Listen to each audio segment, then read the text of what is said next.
UConn to the Big 12. We learned a whole lot this weekend. Let's give you even more. This is a Locked On UConn, Locked On Big 12 crossover.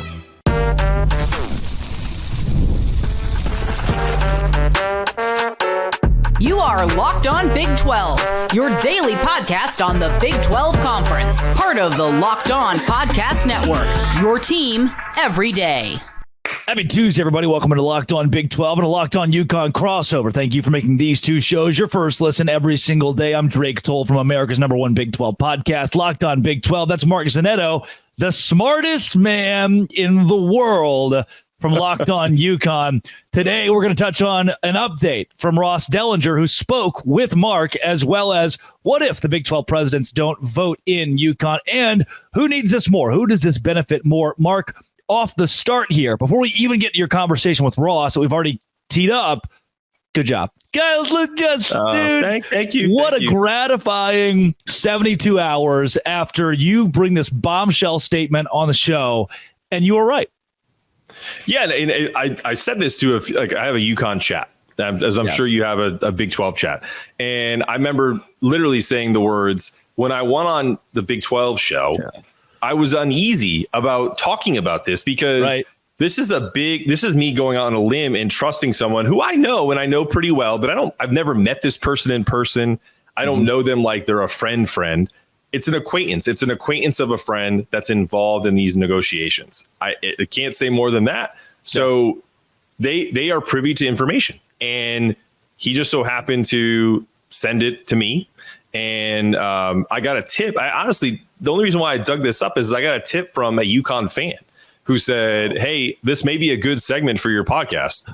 You think?" And so I won't shout him out because I don't know how, if he would like that. But anyway, he knows who he is. He sent me a DM, and that's how the train got rolling.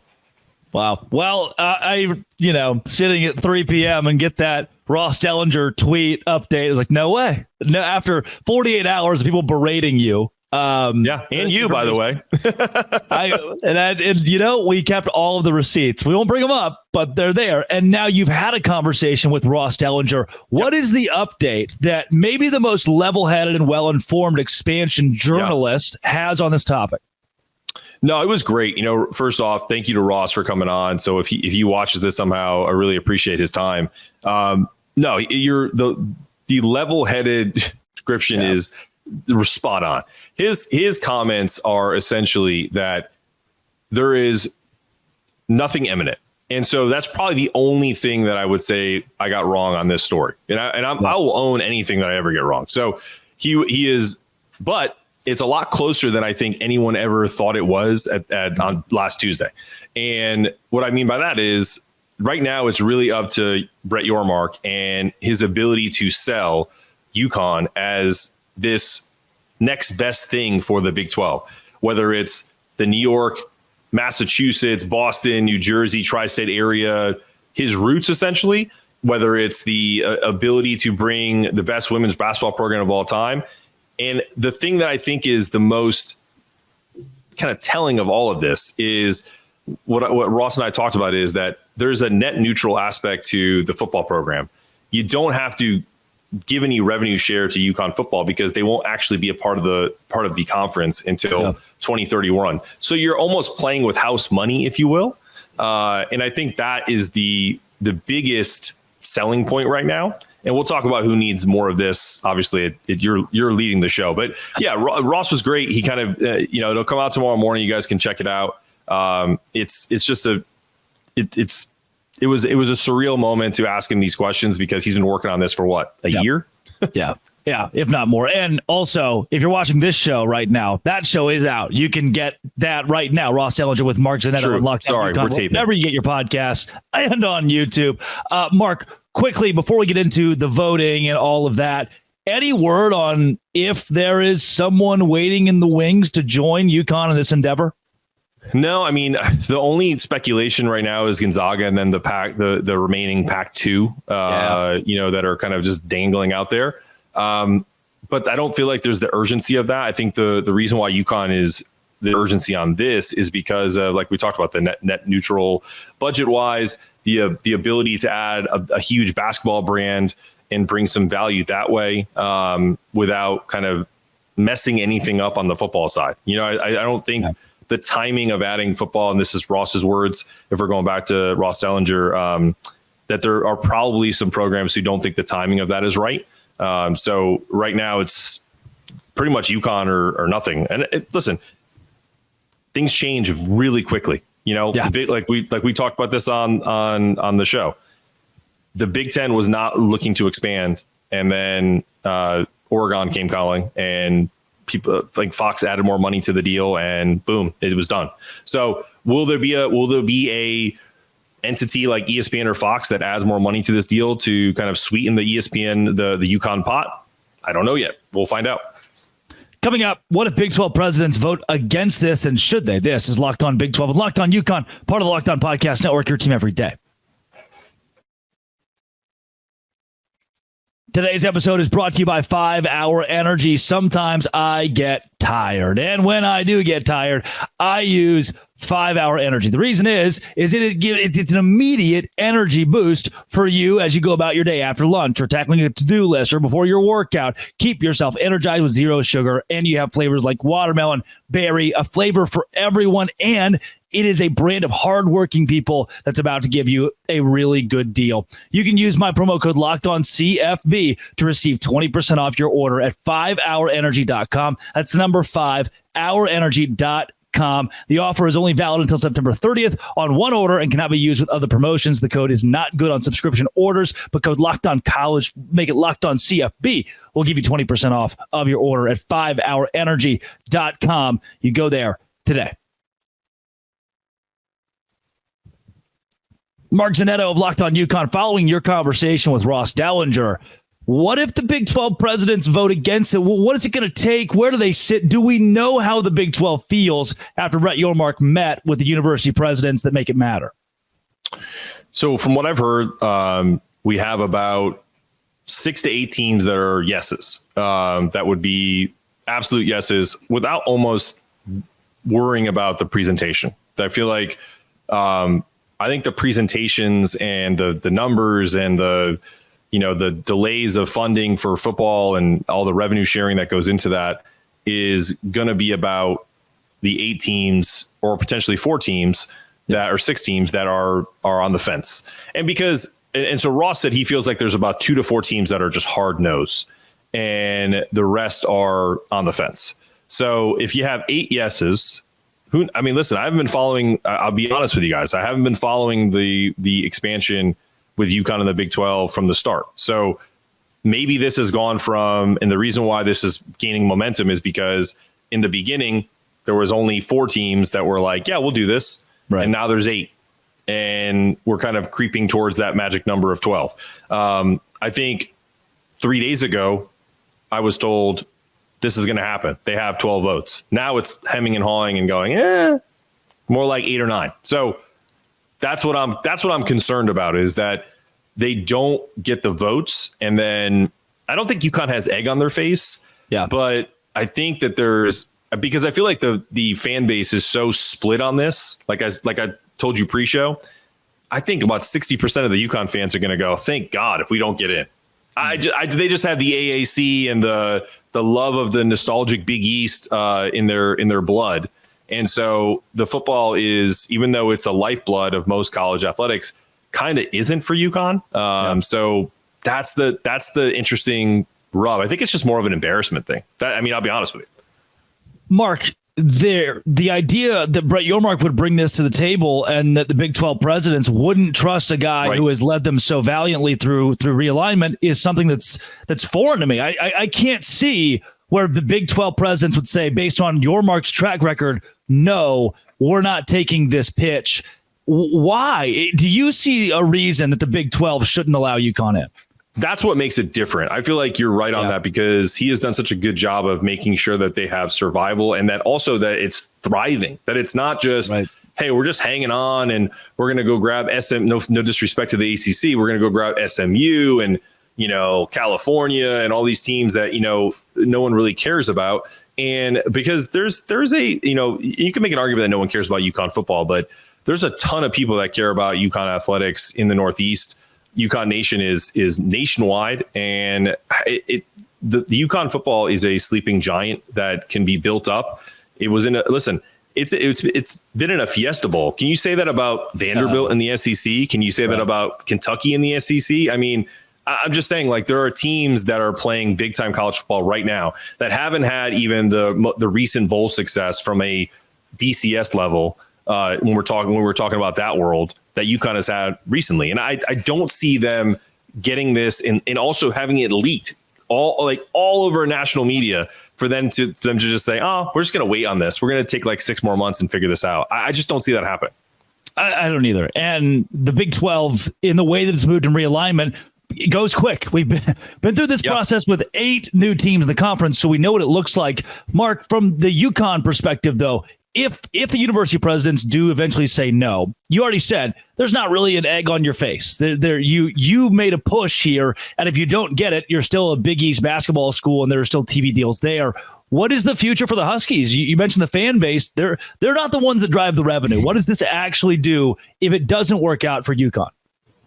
If it doesn't work out for UConn, I think the only other feasible way for them to be a part of I wouldn't even say the Power Four, because they probably wouldn't get another chance with the Big 12, nor would they want to go down that road again, being spurned not once but twice. I think what would end up happening is whoever the ACC does not lose, or when the ACC implodes, I think whatever that looks like could be a new kind of football conference that is added. That's kind of I want to call it a subdivision. It could end up being a subdivision, but just under that Power Four, where there's some revenue share, but it's not at that same level as being in the Big 12 or the Big 10 or the SEC. So, because eventually it's going to be a Big 3. Let's just be honest, right? And it could end up being just super conferences, right? Yeah. So I think that's where they go, or the lesser of two evils. And I think there would be plenty of UConn fans that would like this, to just essentially say, okay, football, you are basically banished, and you are going to the MAC with UMass and playing, meaningless football, essentially, which doesn't make sense to me, because they've made these investments, the NIL, the Jim Moras, the defensive coordinator from Mississippi State, who I completely forget his name off the top of my head. But I mean, you don't get defensive coordinators from the SEC if you want to play 1AA or FCS football. It just doesn't happen. And yeah, it would make no sense to me if they decided to go that route. Mark, quickly before we get into who needs this more, did Dellenger give you any hint of whether or not he thought this would be a positive move for either party? Yeah, I asked him that. I actually asked him the question: if you were UConn, would you do this? Is this something that you would do? And he said, yeah, because I mean, football drives the engine, right? It's the engine of college athletics, whether you like it or not. And with the revenue sharing that's coming down with the House bill that's passed and is going into effect next year, who knows what that's going to look. He also talked about there's always a next thing, and that to me is so important to talk about, which is there's maybe these guys are going to start getting paid by the school even more. Are they going to have collective bargaining? Are they going to be paid employees? What's that going to look like from college athletics? And if you're left, this is what I mean, and this is what I want UConn fans to understand. When we say things like you're left behind, it doesn't mean that we have a terrible basketball program and that I hate UConn basketball. It means that left behind means Dan Hurley's in his 50s. He's not always going to be there. 20 years from now, he's probably not going to be coaching UConn. And you have to have a football program that is going to feed that basketball program more and more and more, and the baseball program and all the other things that you love about UConn. Coming up, this matters for which party the most on Locked On Big 12 and Locked On UConn, part of the Locked On Podcast Network, your team every day. Today's show is brought to you by one of our newest sponsors here at Locked On, Ultimate College Football HC.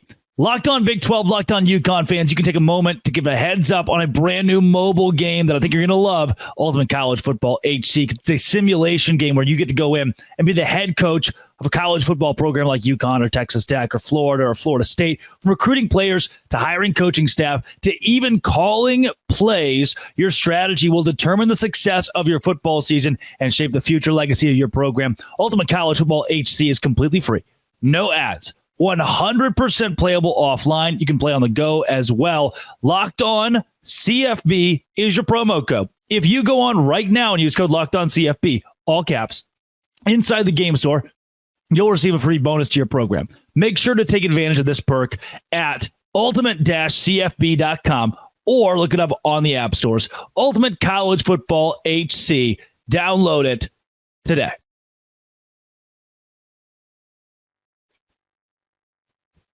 Mark Zetto, Locked On UConn, to wrap up this conversation about these two parties, the Big 12, the University of Connecticut.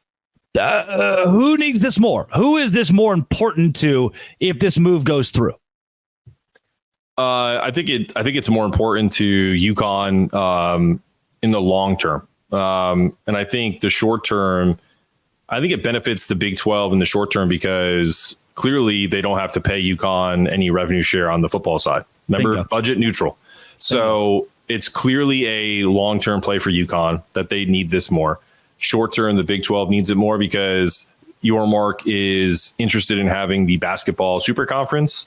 And when you add the best program in college basketball, that happens overnight. And you add the greatest women's basketball program of all time. So, and I can say that unequivocally because they've won 11 titles, and I don't think anyone's close to even double digits. So, it's one of those things where that's cut and dry. Long term, it's great for UConn. Short term, it's fantastic for the Big 12. In the next 10 years, I think this matters, and Big 12 fans will probably disagree. That fan in Wichita Falls, Texas, who grew up rooting for TCU might disagree. This is better for the Big 12 because of the conversation it's opening up with Fox and because of the conversation it's opening up with ESPN. It's no longer hey, what could we do? What can the Big 12 do with these 16 schools? Now it's, what more can you give us? If we have decided to add UConn or Gonzaga, Washington State, NC State, Miami, Louisville, what more can we do as a conference to expand further, not just in football, but in basketball as well, to build more revenue? And those TV contracts have longevity. Those are 10-year contracts, 10-plus year contracts when they're signed. If the Big 12 wants to negotiate that, having a piece like UConn and knowing that Fox and ESPN are in the war room as those conversations are going gives you an instant key to say, hey, we're not just willing to negotiate this next deal on 16 teams. We're willing to do it with expansion products as well. And maybe to change the question just a bit, Mark, I want to see if it varies your answer. Who would this, if it falls through, is it, I don't know if it's catastrophic for either, but who walks away more sad? I think UConn administrators walk away more sad, and slightly more sad than maybe Brett Yormark, who seems very excited by this, by the way. I mean, of course, I think because he wants it, and if Brett's watching, I appreciate you, man. Bring us home. I'm excited. I would be excited for it because I truly believe that UConn is making the investments to make football great, and I do feel like obviously our basketball program is the best in the country, with bar none. So. You add, I think that's just the bottom line, is that it would be kind of like a 60-40 split on sadness. If you know what I mean. I wouldn't be happy. I think this is a move that benefits the Big 12 ultimately, benefits both, but benefits the Big 12 ultimately enough that the university presidents should make it. And if you don't get UConn, now you're blacky because you don't have to pay for football yet. Yeah, you don't have to. Let me ask you this question, Drake, because there's a lot of new teams in the Big 12, but and people are going to think I'm just saying this just to kind of make fun of one team, and I'm just going to use it because I've said on my show that I think a UConn Kansas conference home at home, if they did that or they played once a year, it would be the best college basketball game of the year. And then you have the Dan Hurley versus Bobby Hurley, Arizona State UConn game. That could be prime time Fox. They could play it up. They could have a college game day there. I mean, there's the possibilities are endless in basketball. But who does the Big 12 like Kansas fans whose football program is not that great? I know they make money. Think they are saying that UConn would be 1-11 in the Big 12 perennially. I mean, I'm just saying it's the pot calling the kettle black. There were some bad football in the Big 12 for years. And it's gotten a lot better thanks to Brett Yormark and his ability to bring quality teams in. So if he thinks UConn can get to that level of at least being competitive with these Big 12 schools, you got to trust him and go with it. That's all I have to say. the last 2 decades, we haven't seen schools like Kansas or Texas Tech be at the pinnacle. Kansas has one, BCS bowl appearance, but I look at Iowa State, kind of the same thing. You say, hey, you've never won double-digit games. There are programs here that just haven't done it at the highest level. So to say that UConn can't would be buffoonery, to put it nicely, for those schools. And what I would say to those people is, Mark, which school, which university in the country has won a combined 16 national championships since 1999? You can see some of the banners on my wall behind me. So that would be UConn. Yeah. And which school has had 3 men's head coaches take them to national championships in that span and win those championships? Also, UConn 5 men's championships. So I made this point on my show. This would be silly and stupid if it was, hey, Oakland made a great run at the tournament last year. Sure. What if, we could trust them to, or even some of these mid-tiers. Oh, Wichita State was good for a decade. What if they come in? No, we're talking about a school that amongst multiple head coaches is winning national championships because they have that kind of investment in college basketball and because they have that kind of culture for the last 25 years. To me, that kind of staying power is something the Big 12 can hang its hat on and bring in without football really mattering right now. Because again, till 2031, it's a completely moot point. Yeah, I agree. And I'd be remiss, and I've if I didn't correct you on one thing, we have 17 total championships with 6 with the men and 11 with the women in basketball. No, I mean, it's crazy. It's because this banner went obsolete last year. I had to bring it off the yard and I put a new one up. So, it's one of those things where you're right. There's a commitment to excellence at UConn. It also would be, I mean, I know we're not talking about academics, but UConn's academics would easily be in the top 2, 1, maybe Mark, we don't need to talk education here. You're going to be A-okay in that conversation in the Big 12 conference. Mark, before we get out of here, where can folks find more of your work, including that show with Ross Dellenger? Yeah, no, check out Locked On UConn on YouTube and wherever you get your podcasts. I will also tweet it out at Mark Zanetto CBB, and then also at Locked On UConn on X, formerly Twitter. Pleasure as always. This has been a crossover with Locked On Big 12 and Locked On UConn. This has been and always will be Locked On. Thanks for making it your first listen every single day. UConn and Dose Grande.